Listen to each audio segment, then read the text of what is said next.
They fired me, stole my work, and called it leadership. Now I'm their competition, and then?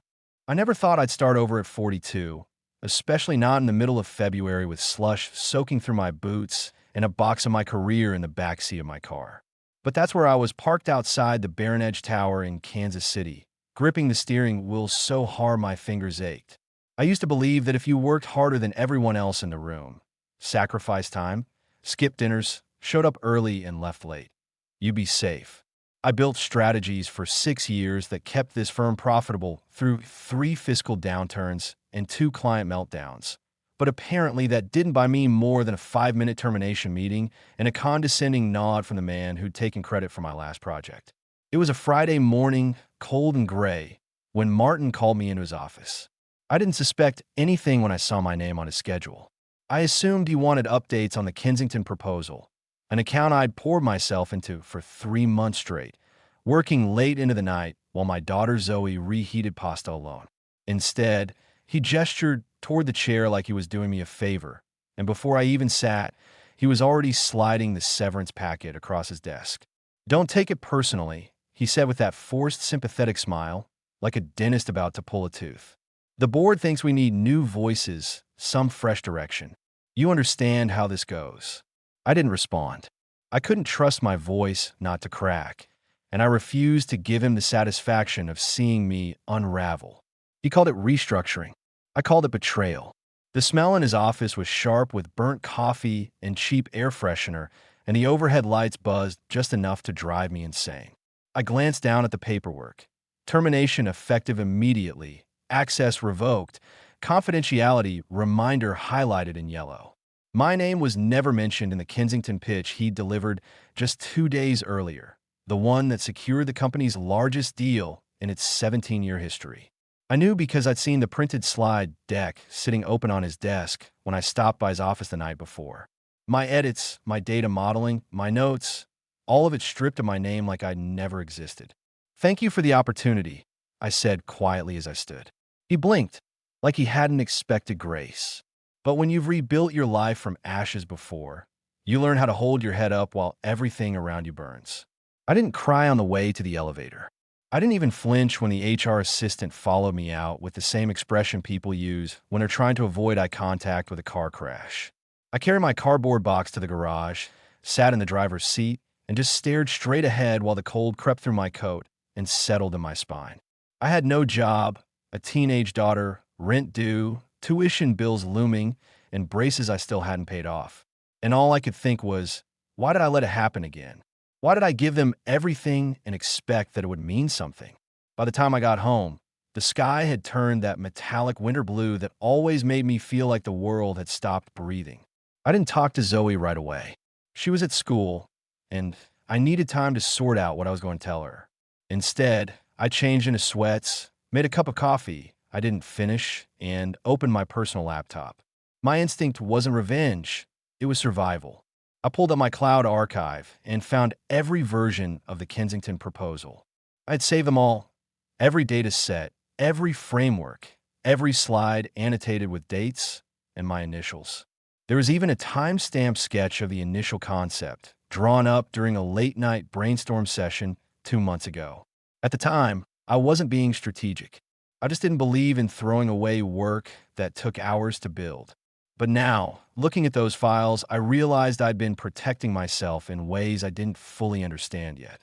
And then I saw her name, sitting quietly at the top of my contacts like a ghost from a former life. Irene. We'd worked together back when she was just launching her first company, long before she became the CEO of Kensington Systems. I built her growth model back then, helped her land her Series A round, and I remembered exactly what she said when she hugged me goodbye that last day. "You ever need a real opportunity, Nina, you call me." The people who build deserve more than the people who steal. I hadn't spoken to her in nearly 7 years, but there her name was a reminder that I hadn't always been invisible. My heart hammered as I clicked compose. I didn't plan to expose Martin or blow up the firm. I just wanted her to know the truth. Subject: regarding the Kensington proposal. I kept it short, factual, and honest. I didn't beg, didn't accuse, just attached the original drafts and let the documents speak for themselves. My finger hovered over the send button. I thought about Zoe asleep in the next room, about the years I'd spent asking permission to be taken seriously. Then I hit send. My hands trembled, but it wasn't fear. It was adrenaline. That quiet, pulsing surge you feel when you stop apologizing for existing. That night, I lay awake staring at the ceiling. The heat clanged through the old pipes, and the city outside was silent except for the sound of tires splashing through slush. I wondered if Irene would read it, if she'd care, if it would change anything, or if this would just be another story of a woman who gave everything to a company that saw her as disposable the second she stopped being useful. I didn't know, but I wasn't going to vanish quietly. Not this time. Not again. At 6:48 a.m. the next morning, my phone buzzed. It was a text from an unknown number. Nina, it's Irene. Of course I remember you. I still use the model you built for our B-round. I've reviewed your email. Let's talk. I stared at the screen, the words blurring slightly before snapping into focus. She remembered. She knew. And suddenly, I wasn't alone in this. Something had shifted. Something big. I wasn't sure where it would lead, but I knew this much. It was going to be very different from the way things had gone before. I'd been erased. But now I was going to write myself back in, with a pen no one else could hold. I called Irene that afternoon, nervous energy humming under my skin like electricity before a storm. Her assistant answered on the second ring and transferred me without asking a single question. When Irene picked up, her voice was calm but clipped, the kind of tone people use when they've already made up their minds. I've reviewed everything you sent, she said, and my stomach dropped. I was ready for doubt, for polite dismissal, for something that told me I'd overplayed my hand. But instead, she exhaled and said, I'm furious. That proposal didn't have Martin's fingerprints on it. It had yours all over it. I didn't expect her to believe me so easily, but I should have known better. Irene wasn't the kind of leader who needed proof to recognize the work of someone who'd built with her before. She asked sharp questions, the kind you don't bluff your way through, about the risk modeling, the supplier forecasts, the structuring of the execution phases. I answered without needing to check a single document, because it had all come from me, piece by piece, over 79 sleepless nights. They stole your work and presented it like a shiny new product, she said finally. That's not just unethical, it's dumb. And I don't reward dumb. I braced for what she might say next. I thought maybe she'd offer to send a referral or introduce me to someone in her network, but she didn't waste time with half measures. We're terminating our contract with Baron Edge, she said. Effective immediately. I couldn't believe what I was hearing. I don't do business with liars, Nina, she added, as if that settled everything. And in her world, maybe it did. But I wasn't ready for the next part. We still need the strategy implemented, she continued. And I've been planning a new venture, something that scales smarter and treats people like people. I want you to come in as a partner and CEO. My throat went dry. You want me to lead it? I asked, half choking on the words. It's yours if you want it, she said. I've watched men with half your capability get handed the world just for showing up loud. You actually built something, and I think it's time you ran the show. I told her I needed to think, even though I already knew the answer. I needed a moment to let it sink in, not just the offer, but the fact that someone finally saw me as more than a background engine. We ended the call, and I sat in the quiet, staring at the city through my kitchen window while the radiator clanged behind me. I had spent so many years telling myself that leadership wasn't in the cards for someone like me, someone who didn't shout in meetings or self-promote like it was a sport. But what if that lie had only served the people who needed me to believe it? That night, I told Zoe the truth. We were sitting on the couch, her homework spread out beside her, and I just said it. I got fired. I told her, watching her expression shift from confusion to disbelief. But you're the one who does all the work, she said, as if that was supposed to make me immune. It doesn't always matter, I replied. Sometimes the people who take credit win until they don't. She sat with that for a minute. Are you scared? She asked. Yes, I said honestly. But I'm also ready. She nodded slowly, like she understood something far beyond her years. Then they should be scared too. The next morning, I called Irene back. I'm in, I said. Good, she replied. We've already started building the legal framework. The company's called Brightside. You're the CEO. Just like that. My name was on something that couldn't be erased. Within 24 hours, the story broke. Kensington Systems had pulled their contract with Baron Edge, citing concerns over leadership ethics and project misrepresentation. The consulting world thrives on perception, and this one landed like a bomb. I imagine Martin seeing the news. His face probably still smug until he read the second sentence, the one that confirmed Irene was partnering with someone new. He must have assumed it was some fast-talking guy with a LinkedIn resume and an expensive watch. What he didn't know yet was that the CEO was me. Later that week, his assistant sent Irene a message asking to set up a meeting to clarify misunderstandings. She forwarded it to me with a single line. He wants to speak with the CEO. You move. When the call was finally patched through, Martin's voice came on the line, strained, a little too cheerful, like a man trying to sound casual while standing on a crumbling ledge. Irene, I appreciate you taking the call, he said. Actually, I cut in. This is Nina. You're speaking with the CEO. Silence. Dead, humming, beautiful silence. Then a stammer. I wasn't expecting you, he said, like I had just appeared out of thin air. I figured, I replied, steady and cold. You were trying to reach the CEO of Brightside. That's me now. There was this pause, like his brain was trying to rewire itself fast enough to salvage his position.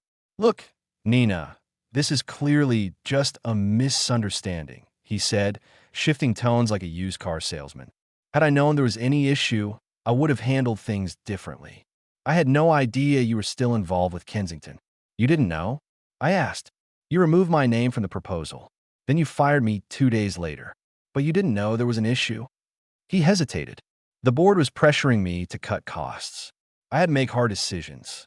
You know how this industry works. Then he added, honestly, Nina, you're talented. But let's be honest, you've never been leadership material. You're better behind the curtain. That hit harder than I expected, even though I saw it coming. It was the same thing they'd been implying for years without saying it directly. Too precise, too quiet, too composed. Somehow always too much and never enough. You made a mistake, I said. And I don't just mean firing me. You underestimated what happens when someone like me stops asking for permission. He tried again to reframe the conversation, tried guilt, tried flattery, even hinted that maybe we could find a middle ground for future collaboration. I let him speak until he ran out of air. Then I said it. You don't get to drag my name through silence and then call it strategy. You don't get to pretend I didn't build the thing you sold. And you sure as hell don't get to bring my daughter into this like it's leverage. Because yes, he had the audacity to mention Zoe, to suggest I should think about my future and hers before I burn bridges. As if the future he tried to force me into was something worth preserving. You used to be grateful, he said quietly, his voice souring. And now you're just dangerous. I hung up on him. Not because I was angry, but because he was right. I wasn't grateful anymore. And yes, I was dangerous, but not in the way he meant. I was dangerous because he'd taught me how the system worked, and I finally stopped playing by his rules. 2 days after the call, I got an alert from my lawyer. Baron Edge had filed a cease and desist order, claiming I'd used proprietary company data to start my own firm and poach their most valuable client. I laughed when I saw it. Not because it was funny, it wasn't, but because I could have written the playbook myself. They weren't trying to win in court. They were trying to scare me into retreating to make this feel risky enough that I'd walk away and leave them intact. But I wasn't the same woman they fired 3 weeks ago in a beige conference room with a cold cup of coffee and half a lie about organizational freshness.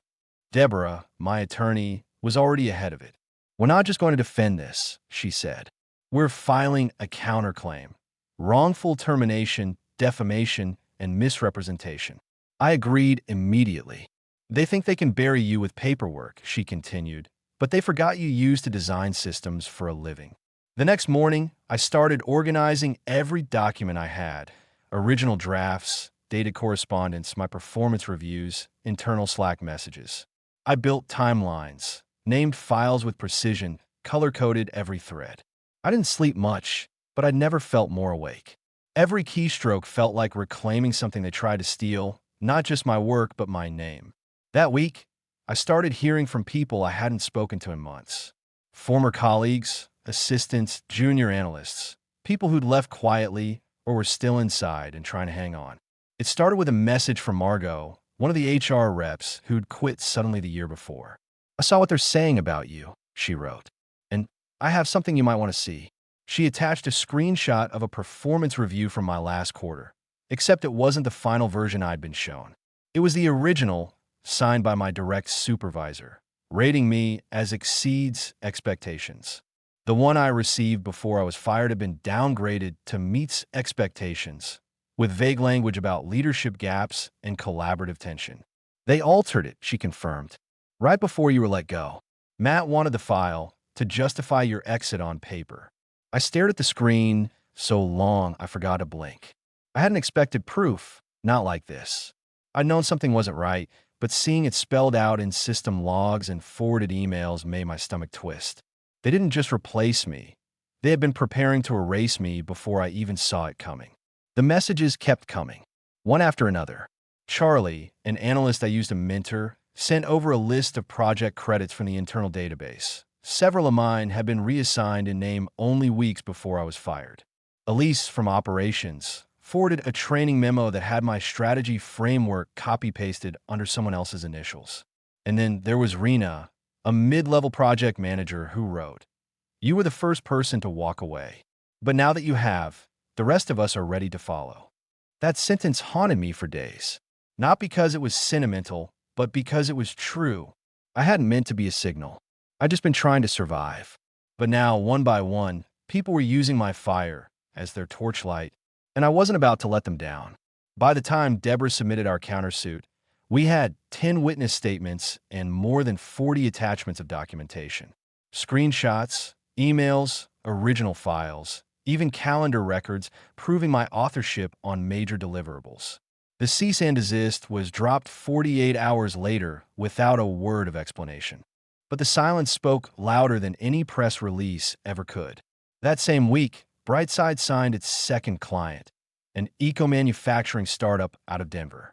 It wasn't as massive as Kensington, but it was real money, real growth, and a real vote of confidence.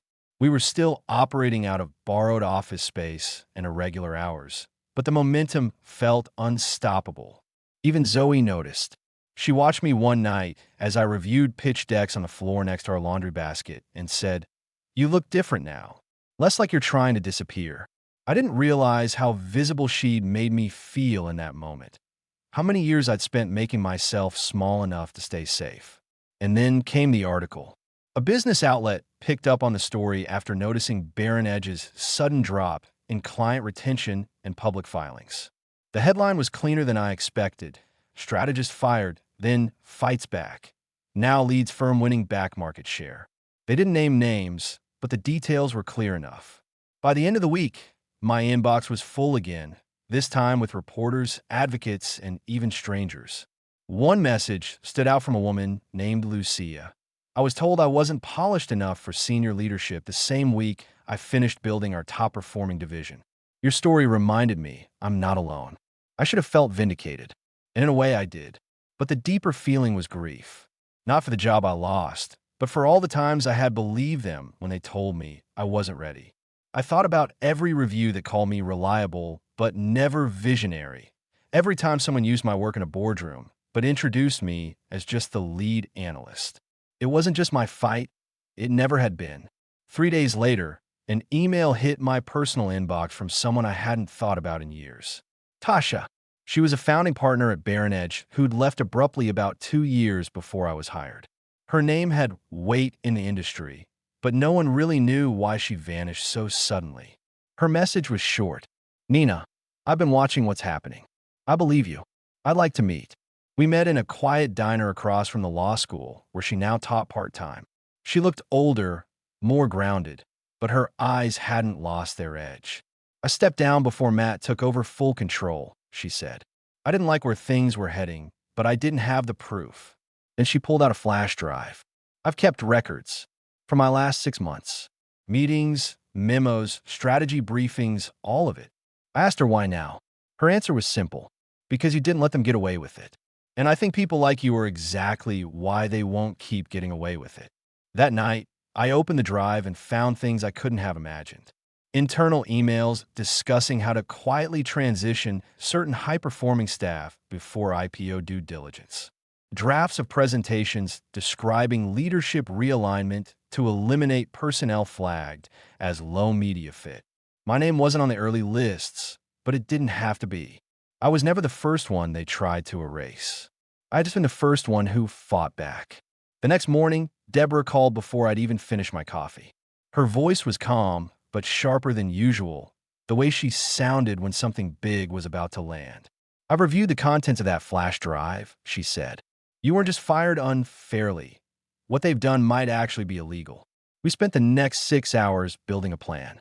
By the time we were done, we had a fully documented evidentiary file, a formal complaint drafted for the State Labor Commission, and a press-ready dossier we'd been quietly preparing in case this became public.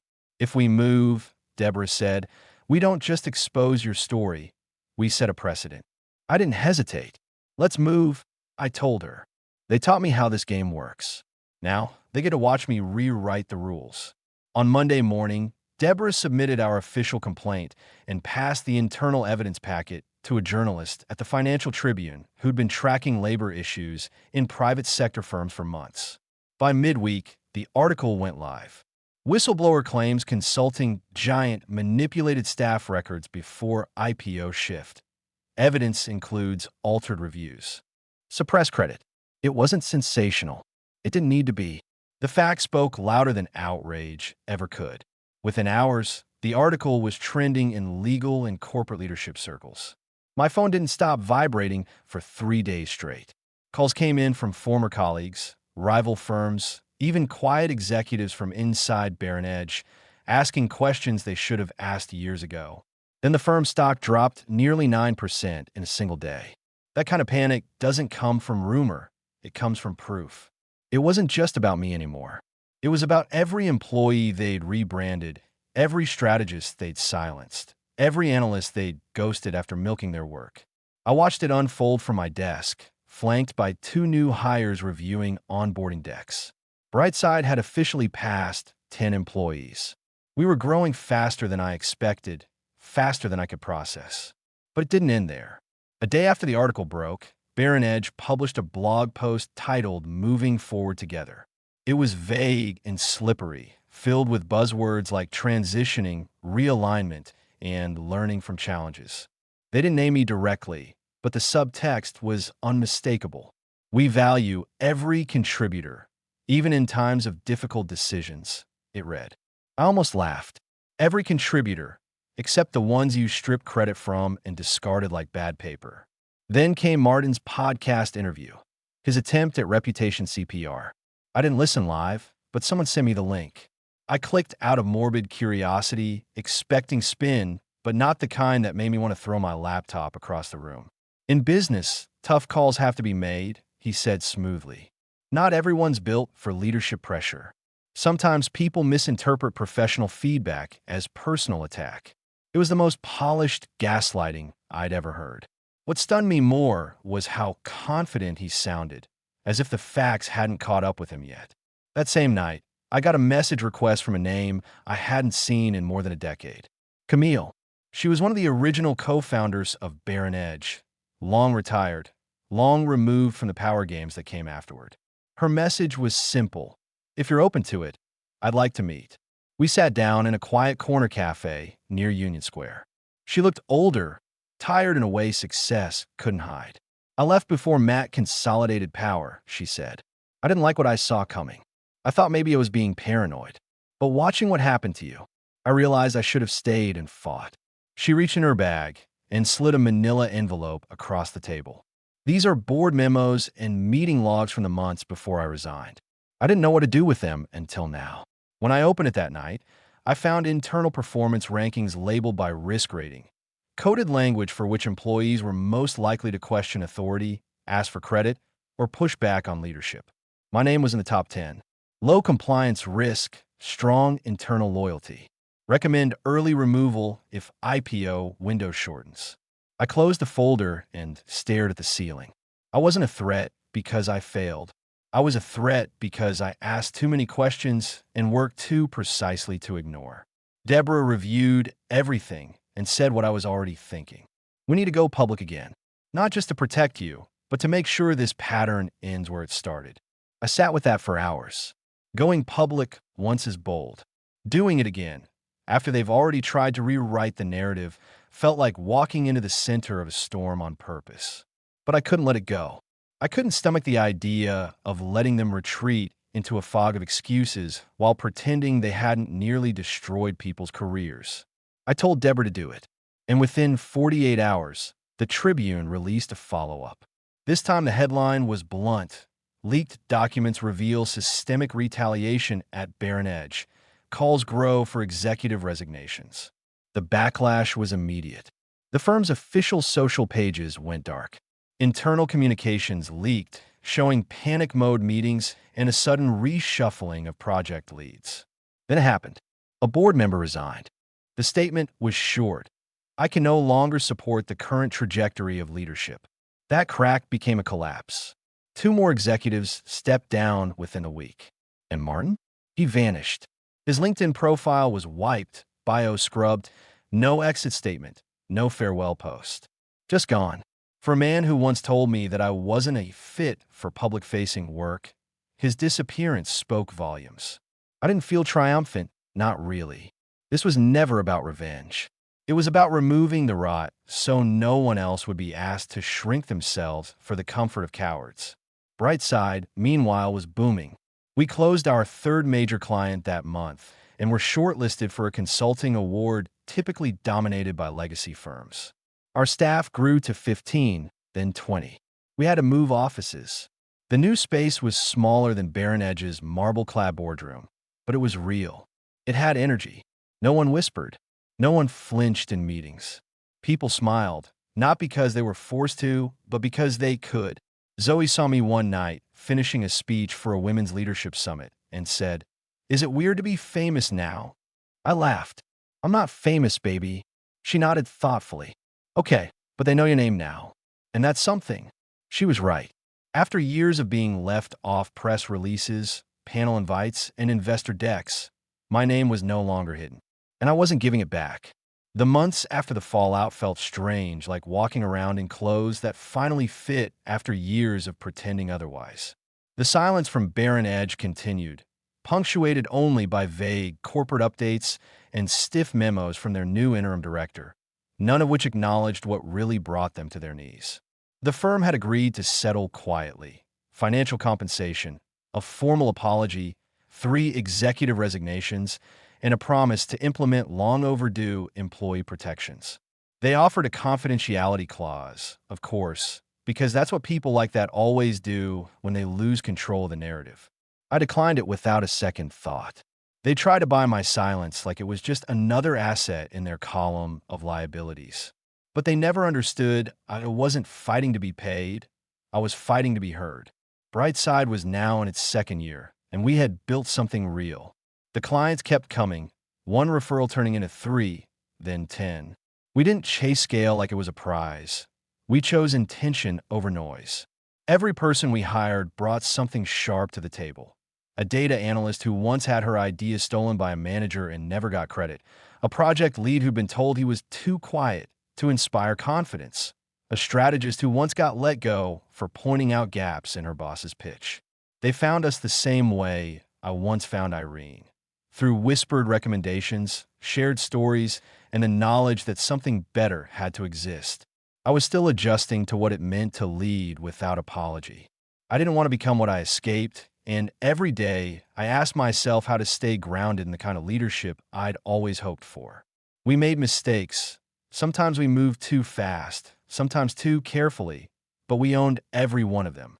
And for the first time in my professional life, I didn't feel like I was being watched by people waiting for me to fail. My name was on the door, but the best part wasn't ownership, it was authorship. One evening, Zoe and I sat on the back porch, eating takeout after a long day. The sky was thick with spring air, and the breeze carried the smell of rain. She looked up from her plate and said, "I told my friend you run your own company." She didn't believe me at first. I smiled, unsure where the story was going. But then I showed her your name in that article, she continued. And she said, wow, your mom is a boss. That hit harder than I expected. Not because I needed the validation, but because she said it without hesitation, like it was a given, like it was normal. A few weeks later, I received an invitation to speak at a university in Boston. The theme was women who rewrite the playbook. At first, I almost declined. I didn't want to become someone else's motivational story without them understanding the wreckage it took to get here. But then I remembered how many nights I sat in rooms with men who never once wondered if they belonged in charge. I thought about every woman who reached out to me during the storm and every student in that auditorium who might be one step away from giving up on her voice. So I accepted. I opened that keynote by saying, they told me the system wasn't designed to change. So I built a new one. The media attention eventually faded. The articles got pushed further down the search results. Bear and Edge continued to operate, smaller now, quieter, their reputation no longer untouchable. I didn't watch them anymore. Not out of mercy, but because I had better things to build. I had a company to lead, a daughter to raise, and a future I could finally recognize as mine. Every now and then, someone still sends me a screenshot of an old podcast clip or a tone-deaf quote from another executive trying to spin control as vision. I used to feel rage. Now I just feel tired. Tired but proud. Because every story that surfaces reminds someone else that silence isn't the cost of staying employed. We weren't meant to disappear. We weren't meant to be asterisks in someone else's empire. And I know now that survival isn't the same thing as success. I used to think I had to work twice as hard to be seen. Now I know being seen doesn't matter unless you bring someone else with you. So that's what I'm doing. One hire, one project, one speech, one truth at a time. I don't need a legacy shaped like a trophy. I need one shaped like an open door.